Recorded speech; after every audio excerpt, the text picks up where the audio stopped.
but they will be...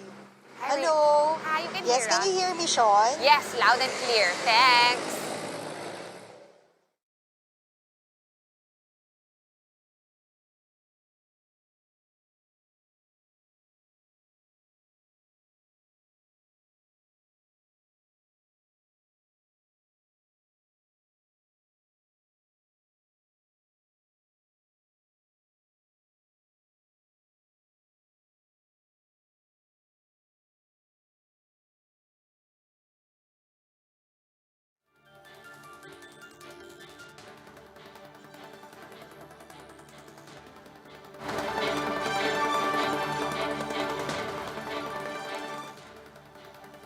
Good afternoon. I'm Sean Yao, and this is One News Now.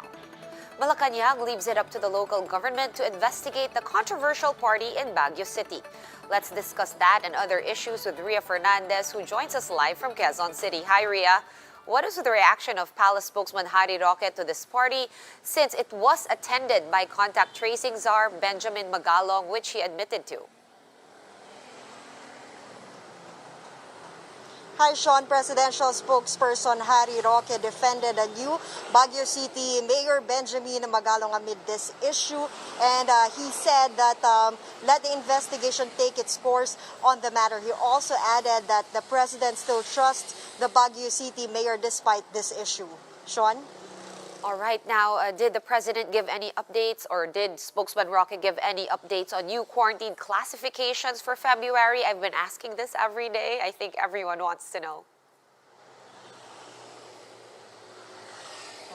Well, Sean, the secretary only reiterated the new guidelines of the IATF that was mentioned already in his previous briefings. With regards to the new quarantine classifications, he said that the president will not be holding any briefing, but rest assured that they will be releasing an announcement regarding these new quarantine classifications before February. Sean? All right, looking forward to that. Got a few days left. Now let's move on to another issue. What did spokesman Roque have to say on the Foreign Affairs Department's diplomatic protest over the new Coast Guard law in China allowing their Coast Guard to fire on foreign vessels? Presidential spokesperson Harry Roque says that he welcomes this move of the Department of Foreign Affairs filing a new diplomatic protest against the new Chinese law. And he also added that the president will continue to protect the Filipino fishers in the contested waters. Sean? All right, now this all comes amid China's supposed vaccine diplomacy. Will that be affected in any way, or are we keeping this, a completely different subject like we've managed to over the last few years? That's right, Sean. Actually, per Secretary Roque, he is confident that this new protest will not affect our vaccine deals with China. All right, that's good to hear. Now, we have Labor Secretary Bello also present during the Laging Handa briefing this morning. What did the Labor Secretary have to say about calls for wage hikes amid, of course, inflation and high prices of basic goods? Sean, first and foremost, Secretary Bello said that they are yet to receive a petition regarding this appeal for wage hike. Nevertheless, he said that this proposal must be first thoroughly studied because he underscored that even employers, especially the small ones, are trying to survive amid this pandemic. Sean? All right, thank you so much for answering all our questions. Ria Fernandez reporting to us live from Quezon City. Thanks, Ria. And the Philippines ranked 79th out of 98 countries based on the global COVID-19 performance rating. Think tank Lowy Institute reports that the country scored 30.6 in the span of 36 weeks after its 100th case was confirmed. This metric includes several indicators, such as the virus caseload, the numbers per million people, and testing capacity. The Philippines lagged behind its Southeast Asian neighbors Vietnam and Thailand, which ranked second and fourth. New Zealand's COVID-19 response is deemed the best in the world. We'll have more stories after this quick break. Stay with us.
You are still watching One News Now. I'm Sean Yao.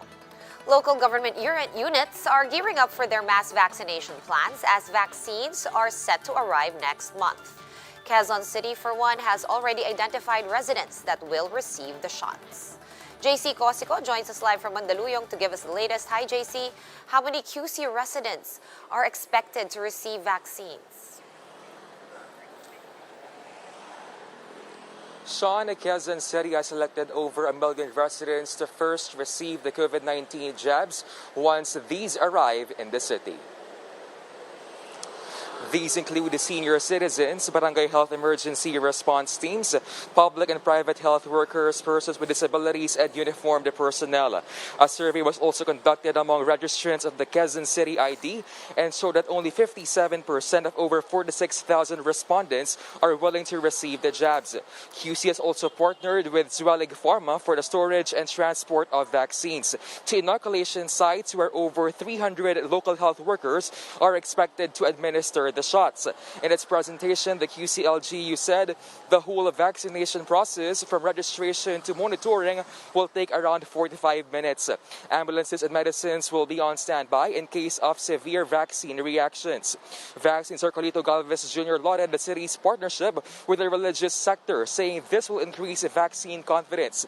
QC has earlier announced its partnership with some parishes in the area to serve as vaccination sites, adding to 24 inoculation centers in 6 districts.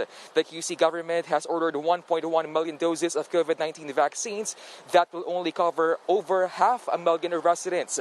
Despite this, Cabinet Secretary Carlo Nograles assures the city that the national government will shoulder its remaining vaccine requirement to inoculate 60 to 70% of its residents, or over 2 million people. Mayor Joy Belmonte is also open to sign a tripartite agreement with the private sector to vaccinate employees for free. Sean, Galvez and Duque welcomed the offer of church leaders to get vaccinated publicly, saying this will help instill vaccine confidence. Now, Duque also assured the public that all the vaccines that will be procured by the government will be proven or are proven safe and effective. And he also asked implementers to make their programs speedy and precise, as the vaccines are temperature sensitive and only have a shelf life of about 6 months. Back to you. Thanks for that update, JC Cosico, joining us live from Mandaluyong. And the MRT3 management will not be imposing a lockdown despite the COVID-19 outbreak among its workers. MRT3 management said it is instead implementing enhanced access control in its Quezon City depot after at least 42 employees tested positive for COVID-19. Office and maintenance workers with negative RT-PCR results will still be allowed to report to work. Transport Secretary Artugade said that there is no need to suspend the train line's operations as yet, since infections are within a specific sector. Meanwhile, Tugade announced that MRT3 General Manager Rodolfo, who contracted the virus, is currently confined in ICU, while Director Michael Capati is recovering. And the United States says it will stand by the Philippines in the face of increasing pressure from the Middle Kingdom in the South China Sea. U.S. State spokesperson Ned Price says that Secretary Anthony Blinken and Philippine Foreign Affairs Chief Teddy Boy Locsin, in a phone call, stressed the importance of the Mutual Defense Treaty. Price adds that Blinken rejected China's maritime claims beyond what is permitted under the 1982 Law of the Sea Convention. According to the spokesperson, the two leaders vowed to strengthen the U.S.-Philippines relationship, which is founded on shared interests, history, values, and ties. For more updates, visit News 5, the Philippine Star, and Business World online. Visit our website, onenews.ph, for more in-depth analysis. You can also catch One News on the Signal Play app. Register for a free account at www.signalplay.com and stream One News live anytime, anywhere. I'm Sean Yao. We are One News.